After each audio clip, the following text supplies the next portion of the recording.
Hello, everyone, and welcome to another episode of the Sibme Coach Replay Show. I am so excited today because I've gotten to know our guest a little bit since he joined us for the Better Together conference last summer. He was a keynote, joined us for our reflection cast, and I've been a longtime follower, a longtime listener of his podcast and blogs and all of the great work that he does. And so we're honored to have you on our show today, Steve. For those of you who don't know Steve, we'll share his information to follow him on social media because you definitely need to. He's got some Steve Ponders Out Loud, which is you've got blogs and podcasts and over not just for leadership, but for teachers and for families and so much good content. So you're an ed consultant for people all over the world. And you really have done a lot of work lately that I've been interested in around professional learning and how do we kind of inspire that. So welcome to the show, Steve. Thank you. It's great to be here.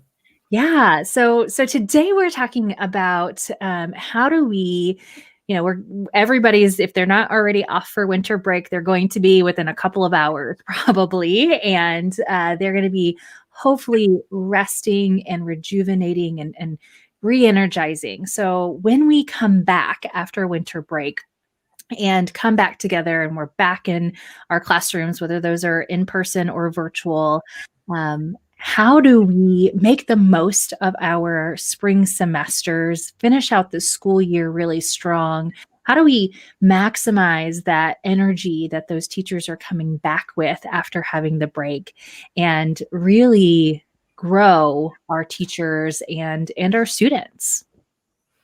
So I'm going to jump into this with what might seem a little bit strange to the energy piece, but I've been sharing it with people and I've gotten quite a few head nods from it. When Jim Collins wrote the Good to Great book, he had a piece in there of an interview with Admiral Stockdale, and it's been labeled the Stockdale Paradox. And Stockdale was a prisoner of war during the Vietnam War, top-ranking officer there a long time. And when Collins interviewed him, one of the things he asked him was, "Who are the people that did not do well with the crisis of being in the prisoner of war camp?" And Stockdale's response was, "Well, that's easy to answer. It was the optimist." And when I read that the first time, it like totally threw me. Because I would have had the opposite belief. But he described the optimist as those people who said, "Well, we'll be out by Christmas," and then Christmas would come and go, and they'd say, "Okay, well, we'll be out by Easter," and then Easter would come and go, and with enough of those repetitions, a piece of depression fit in. So Stockdale described you needed two things. One was an ultimate belief that you will succeed, okay, combined with a brutal acceptance of the reality of what you're dealing with. And that connected with me because I had done quite a bit of work with optimism, and favorite book of it is by Alan Loy McGinnis called The Power of Optimist. And he describes that one of the behaviors of optimists is that they aren't surprised by trouble. And I thought that really connected back to Stockdale's issues. And so as I look back, I think in last spring when COVID hit, as educators, we said, "Oh, okay, we can survive this. We'll get to June. The summer's going to be here, and then fall we'll be back in school."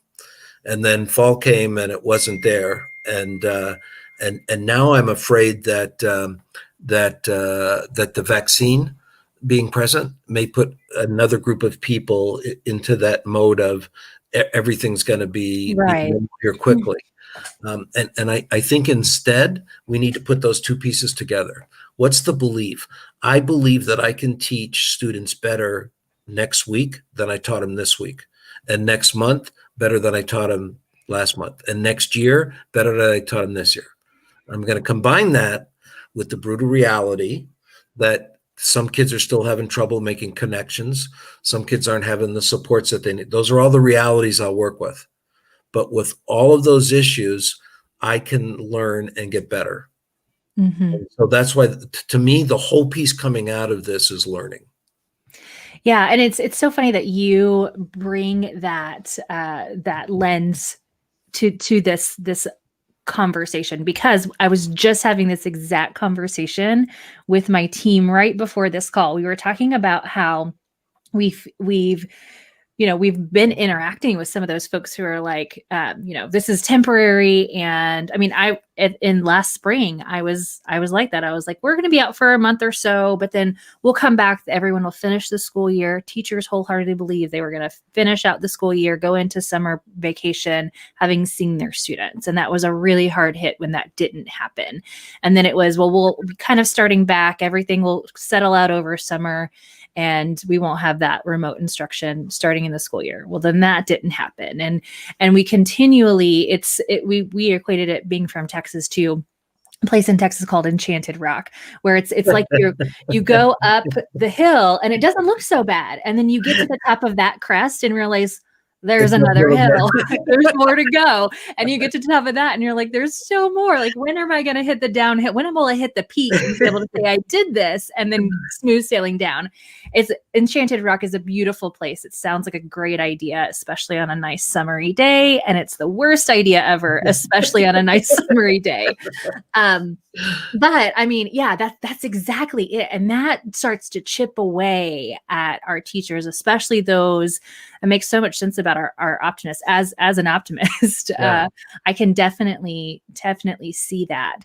And really, I love that you take those two, that reality and that belief, and make sure that we're kind of pinning it to that learning. And it really is all about the learning. And that's been the hard thing. That's been, I know a lot of the coaches I've been working with are, their teachers absolutely need their support. And in some cases they're asking for them. In some cases they're asking to be left alone, but the support is not at the deeper level that they've done in the past. I myself have been doing a lot of micro coaching and creating a lot of micro learning content rather than, bigger sessions, or more I'm trying to cover a lot in some time. I'm trying to cover just a little bit in as little time as possible so they can grab it and go with it.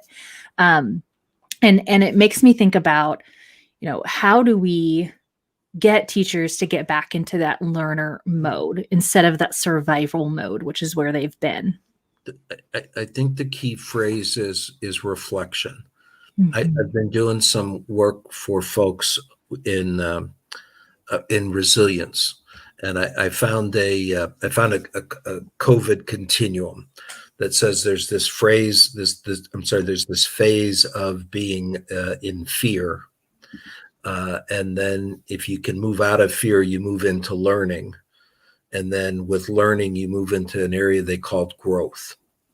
And as I looked at that, I realized the key to move from fear into learning was reflection. Mm-hmm. So it's identifying your emotions, identifying what's important, identifying what you have control over and what you don't have control over. And once you've done that, you can begin to see your way into growth.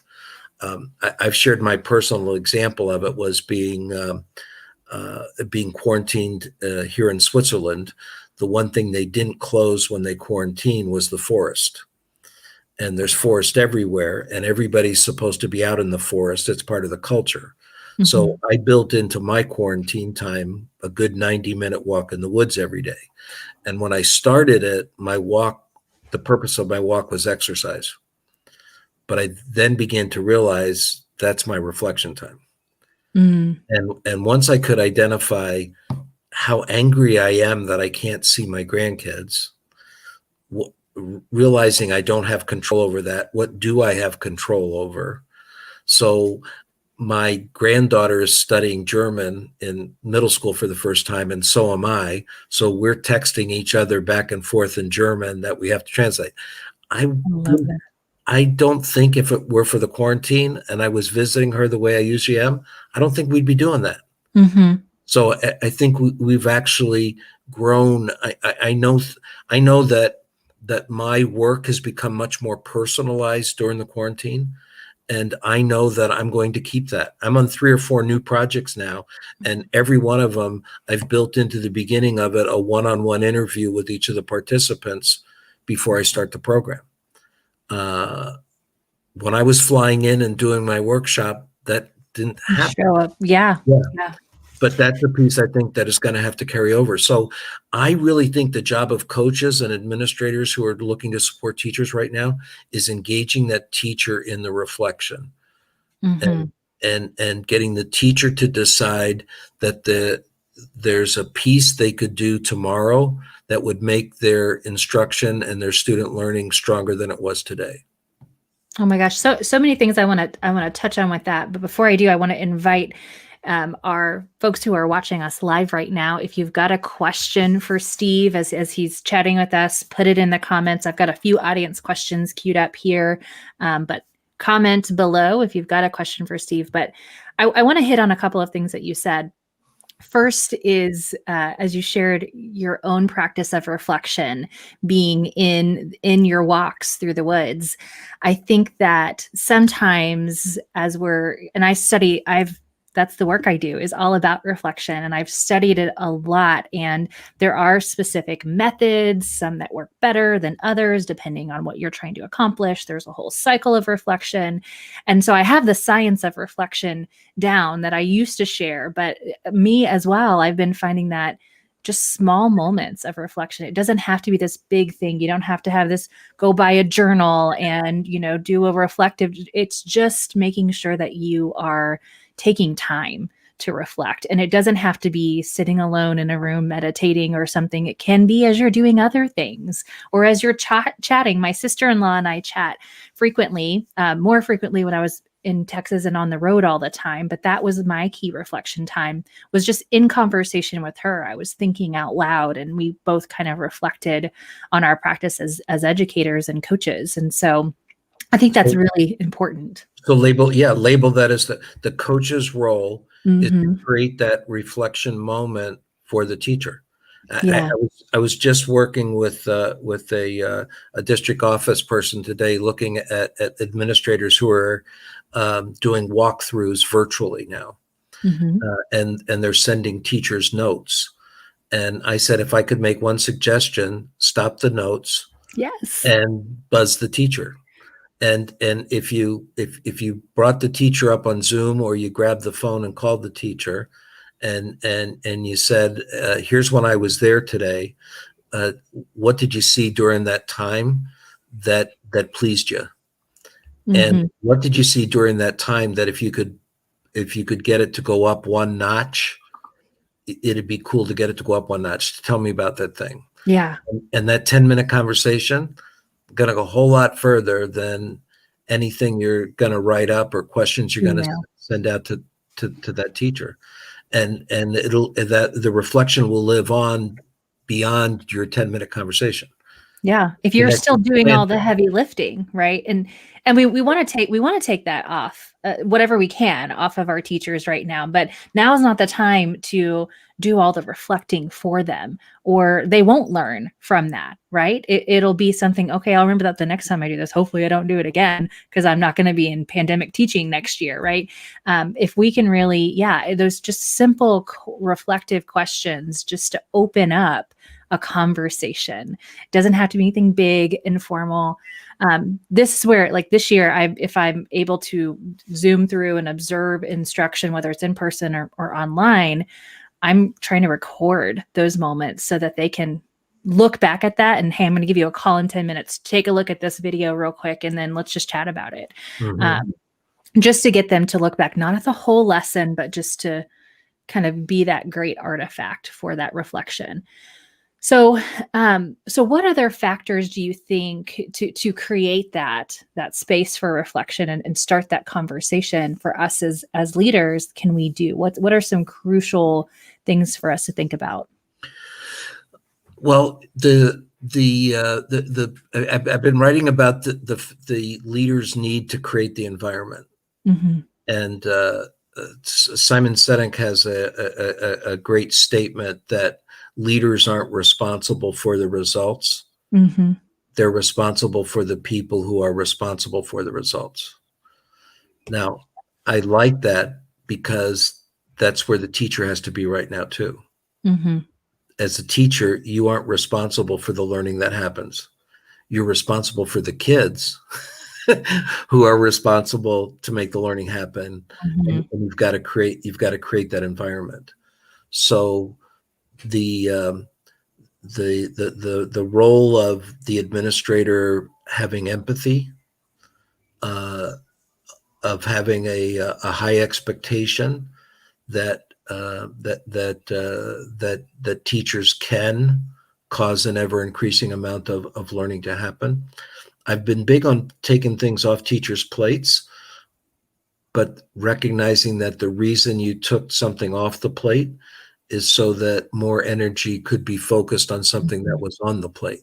So Mm-hmm. it's not just backing off, but it's having that, again, it's the reflection time to prioritize that there's something really important that I want to make happen for my students and for my learners. Yeah. Yeah. And I know one of the things that you kind of talk about in a few of your blogs is the use of pre-conferencing as a way to set up some of those coaching conferences, set up the stage for teacher kind of openness and reflective practice, right? Yeah, my favorite is the pre-conference is the one that people want to skip when they're short on time. Mm-hmm. And so I'm recommending that if you're short on time, just do the pre-conference. Right. Even if you can't do the observation and you don't have time for the post-conference, at least do the pre-conference. Well, and that's so much more proactive, right? Well, If we think about the it. reflection Yeah. occurs. If you Yeah. have the pre-conference, the teacher now goes into the lesson with That in some mind. focused consciousness that came out of the pre-conference, and Yeah. you've set the stage for a piece that they can actually coach themselves. Now, Mm-hmm. I've been working with some coaches right now, working virtually, do the pre and the post without doing the observation. Mm-hmm. Yep. I've So been doing a lot of that too. they'll Yeah. have the pre, and then after the lesson's over, now you're going to have the post, and the observations you're working from are the teachers. Mm-hmm. So now you use the post conference to increase the teacher's reflection on what happened, even though you didn't observe it and collect any data. Yeah. Well, and something I've been doing a lot more in my pre-conferencing is really focusing on, and it became a term I think it came from maybe when you came to Better Together and talked about success criteria. And I've heard a few other people using that term success criteria. And so I weave that into my questions about, how will you know this is successful? Because that's the hard thing that my teachers are having the hardest time with right now that I'm working with is feeling successful, right? Because they are in that survival mode and it's not ideal. And so as perfectionists as many educators are, they're like, it wasn't my best lesson, so it wasn't great. In the beginning of the school year, I was having to stop teachers from throwing everything out every weekend and trying to redo their whole lesson plan and all new strategies because it didn't work this week. What did work, right? So getting them to identify that. And in my pre-coaching conferences, I'm trying to get them to think ahead for what are going to be those indicators that it's working. Maybe not perfection, but that it was successful so that they can kind of go in with that conscious thought and think about that, be cognizant of that during the lesson. So my phrase for what's working is that you're getting the student behavior that you wanted. Right. So my label for it is learning production behaviors. Mm-hmm. What is it that the kids are going to do that's going to cause the learning to happen?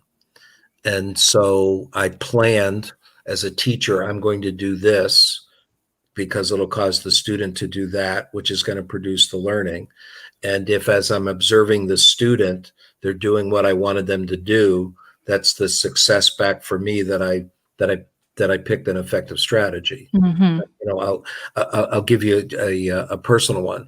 I've learned that I can get much more participation in my Zoom workshop if I ask a question and ask people to put their response into the chat box. And then as the chat box is flying by, I'm jotting down a person's name and one or two words from something in their response.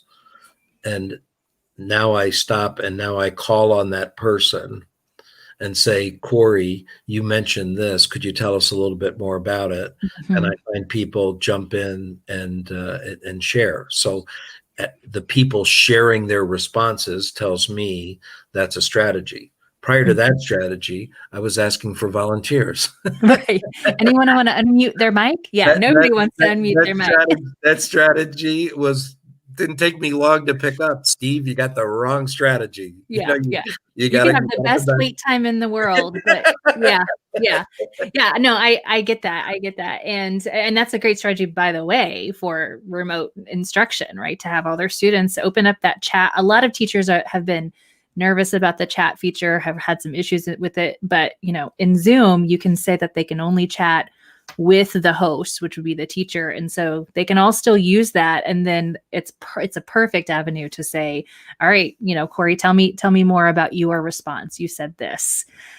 I think, I really do hope, just as you've said, going back to something you said before, that some of the things that you've done out of working through the pandemic with educators is changing how you do it, even after we are out of this and all, kind of together again, like that more personalized approach. This has all brought social emotional way to the forefront, not just for our students, but for our educators as well. Absolutely. Which, why is it taken so long, right? We really should have been concerned about that a lot sooner, but it's definitely at the forefront of conversation. And I do think there's going to be some really great things that come out of this, and hopefully as folks reflect. Yeah. I know when we talked this summer, you were thinking of retiring, and then you're like, why now? Like, it's just too exciting. No way. These next 3 to 5 years are going to be so exciting. I caught a great example from a teacher this week. She shared with me that she thinks, I think she's either 4th or 5th grade, but she said she thinks her kids are doing more critical thinking now virtually than they were doing in her classroom. And she said, and the reason is, I am preparing a 10-minute max video clip that captures and does the direct instruction and sets the stage, and then they're off and running with it. She said, I've now realized that when I did that in my classroom, I was taking 35 to 40 minutes. Right. And she said, so now I got to decide when we're back in the school, do we stop and watch my 10-minute video because I know I can control myself there? Yeah. Or can I actually get up in front of the kids and limit it to 10 minutes and step out of the way and let them get busy? Flipped instruction. I'm all about it. Yes. Yeah. So, but I mean, even there in the classroom, not even that it had to be had to be flipped, but realizing that once I start teaching and I start looking around the room and I start getting positive responses from the kids, my 10-minute presentation grows into a 35 or 40-minute presentation. Right. Where I've been doing the work. That's a pretty neat learning to look and take back.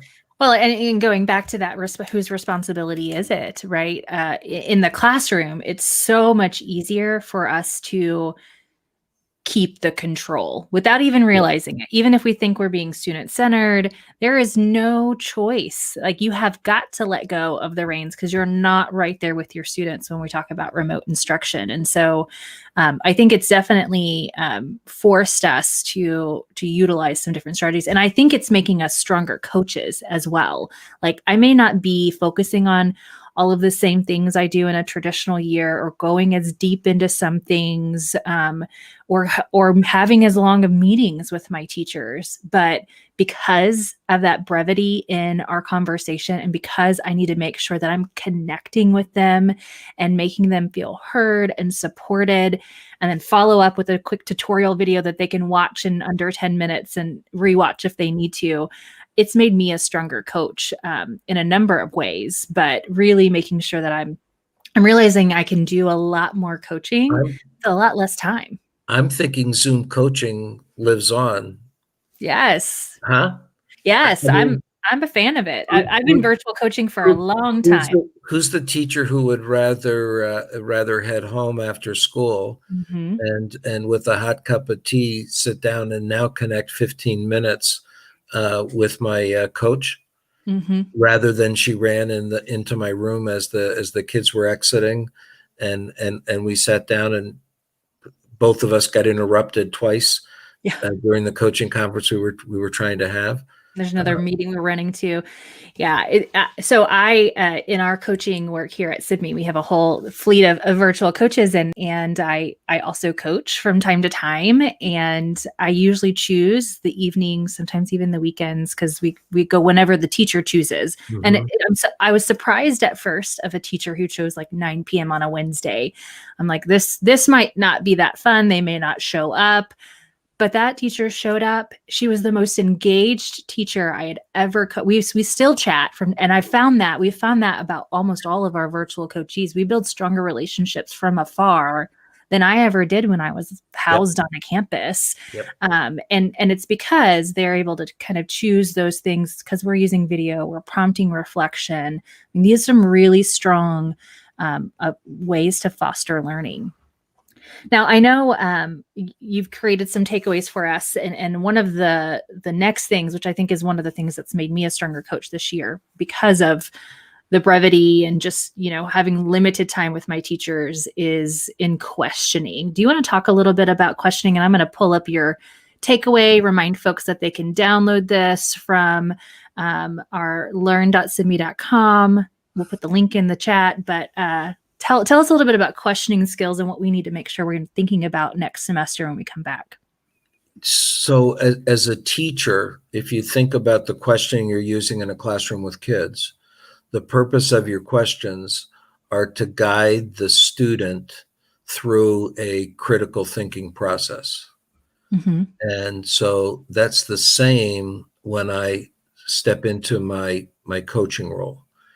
And just the way it's unlikely as a teacher that with no pre-planning, I can get up in front of the class and be asking questions that are going to guide the learning. It's pretty similar with the coach.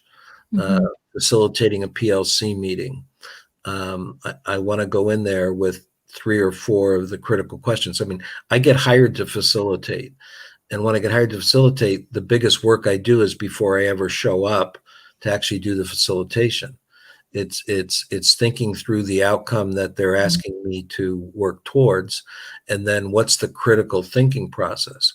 Now, it's not scripted, and I describe as a teacher in the classroom, if you got 3 or 4 critical questions that are going to guide your students' thinking, now you're not worried about coming up with the next question. You're doing a better job of listening to your learners and following them. Well, the same is true as the coach.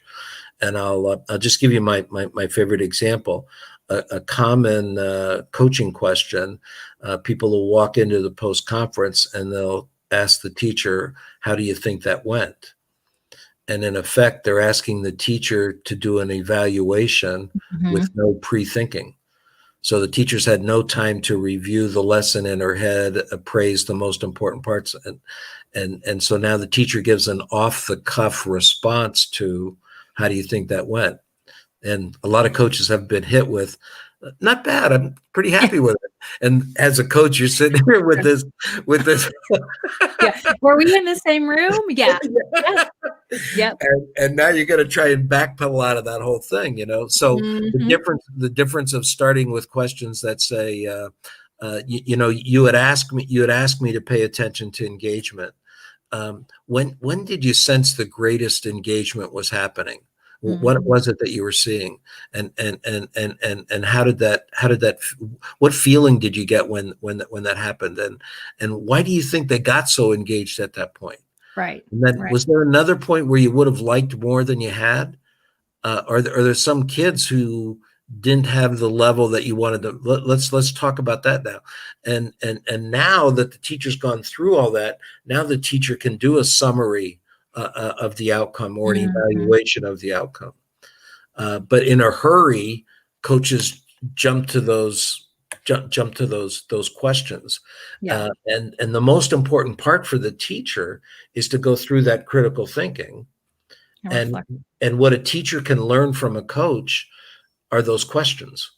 Yeah, I use the example, if you've ever been in counseling, after several weeks of counseling, you can be driving to the counselors and realize you don't have to go.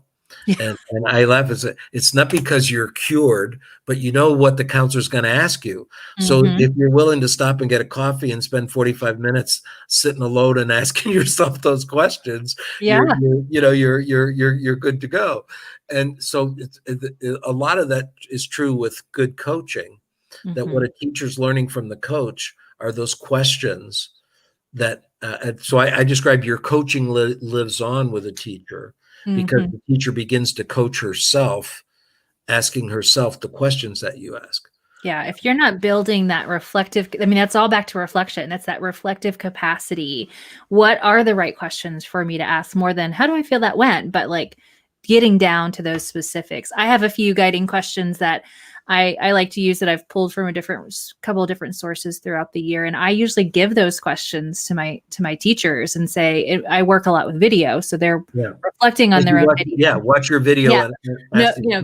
I say, you're going to hear me ask these when we meet a lot anyway. So I'm just going to give them to you now. But it goes back to that pre-coaching conference too. If we can identify the questions that we want to answer post-observation, whether I came and viewed it or you are thinking about it, it's happened and you're sharing with me what you think, then I'm increasing that reflective capacity. And then keep the questions similar, like have some good go-to questions. My colleague, TJ Hoffman, was sharing with me, we were talking about a assessment tool he used to use from the New Teacher Institute, which is the collaborative assessment log. What's working?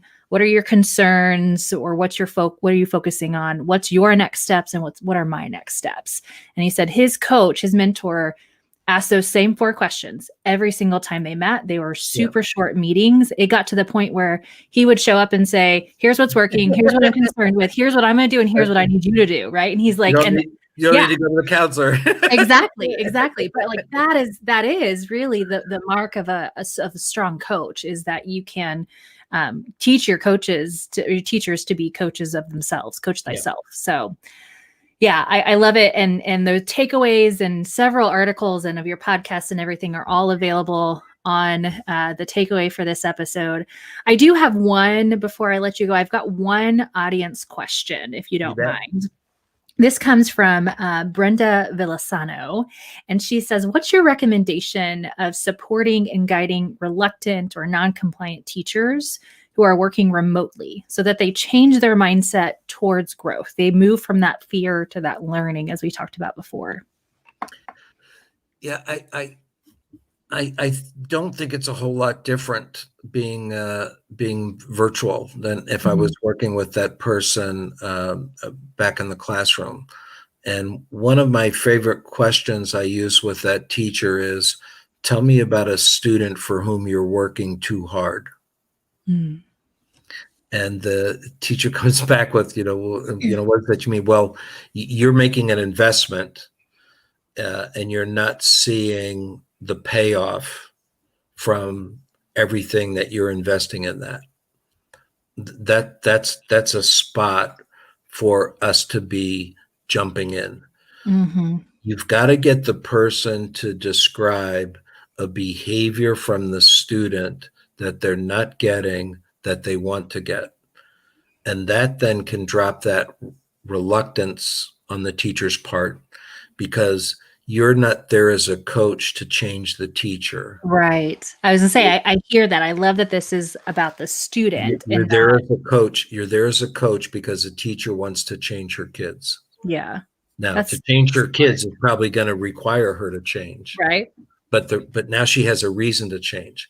She's not changing because she's doing something wrong. She's changing because she's not getting the outcome that she wants.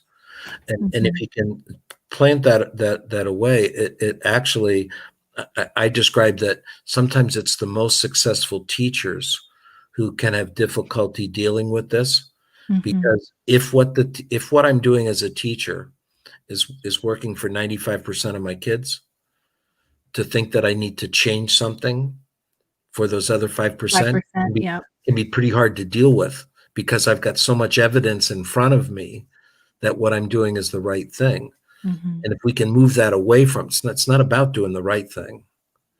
It's why teaching is a profession. The group of kids you have, no one's ever had before. So I just did a series of workshops this week for an inner city school on empowering teachers to be learning designers. Okay, now that would always be my go-to thing, but now it's critical. Right. We're redesigning everything, right? This school went virtual in March, and they have not been back. So teachers are teaching kids that they've never been face to face with. Okay, nobody can tell you how to do this. You're inventing this. So what's going to drive your invention is that you're going to set this picture in your mind of the next thing you'd like to get as an outcome. And then you're going to create a hypothesis. So my hypothesis is that if I built more humor and laughter into my synchronous lesson, I could keep student attention longer. I have a hypothesis. If I sent my high school students out to find the resources for learning what we're going to be doing next, okay, folks, next thing coming up is balancing this type of an equation. Figure out where you could learn that and report back to me. I love that. Is it possible that the kids would come back and put together a whole pile of resources, and that kids would be more engaged in learning on a resource that they've found than one that is now? Notice I'm using the word hypothesis. I don't know that these things are going to work, but as a coach, if you can get the teacher to phrase a hypothesis and then assist the teacher in collecting the evidence. What evidence is there in the way that kids are responding that says this is a road you want to keep going down?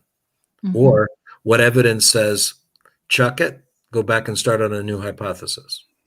Yeah, all supporting that reflection. And there was a recent article that my team and I had looked at a couple of months ago around why hypotheses are better than goals, because they're much more action oriented. They ask for you to look back after you try it and look at the evidence. And I think those are all, again, powerful things we can do as coaches, for sure. I've got one more question, if we've got the time, from Kelly Pittman, who says, how do we show the value of reflections to teachers to better engage them in their own reflection? So when you've set the tone, you've set the stage, you got the lighting all right, how do we get them, it reminds me a little bit of Simon Sinek's work with the why. How do we get them to understand the why, the value of it? So is it Dewey's statement that says we don't learn from experience, we learn from reflection. Right. It's thinking about the doing, not the doing. Yeah. Right.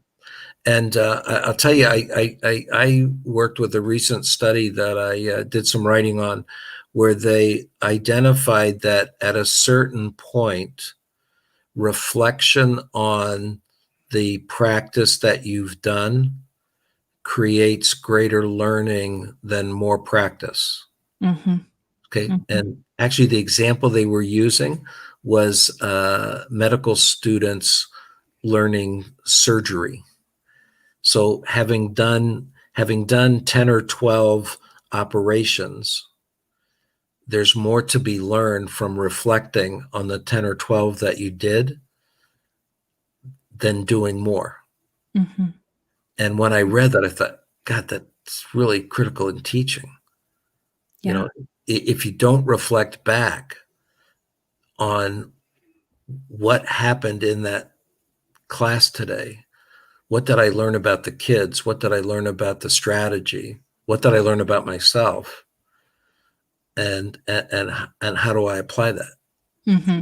That's the key question is, and how do I apply that? Right. Sometimes it's so hard. I need a hypothesis now. Yeah, exactly.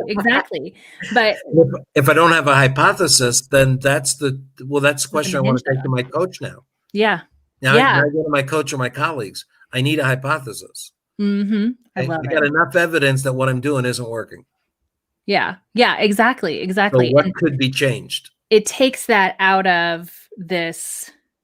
Okay, well, that was the reflection for today. Can't change that. It'll be better next month. To I'm not just reflecting on or in practice, but I'm reflecting for practice. And that is that long-term systemic change that we continue to kind of build momentum on. So yeah, I love that. Well, Steve, thank you so much for joining. I know you and I can continue chatting about this forever. And we both have snow to get to at some point. It's evening for you, but I just always enjoy our conversations. I hope to see you at Better together again this summer. I'll look forward to it. Yes. So, and maybe we'll have you back on the show another time, but thank you so much for sharing your ideas and thoughts for sure. Take care. Right, everyone, tune in for another episode of the Sibme Coach Replay Show. We'll be rewinding for you over the winter break. So tune in if you are a math person, support math individuals, a math teacher yourself. You want to check out some of the rewinds we have for you from Amy Youngblood earlier this year. They are applicable no matter what your setting is. So be sure to check those out. And again, be sure to follow, and subscribe to us on your favorite social media channels so you don't miss amazing interviews like this one today with Steve. All right, everyone, have a great day. Take care.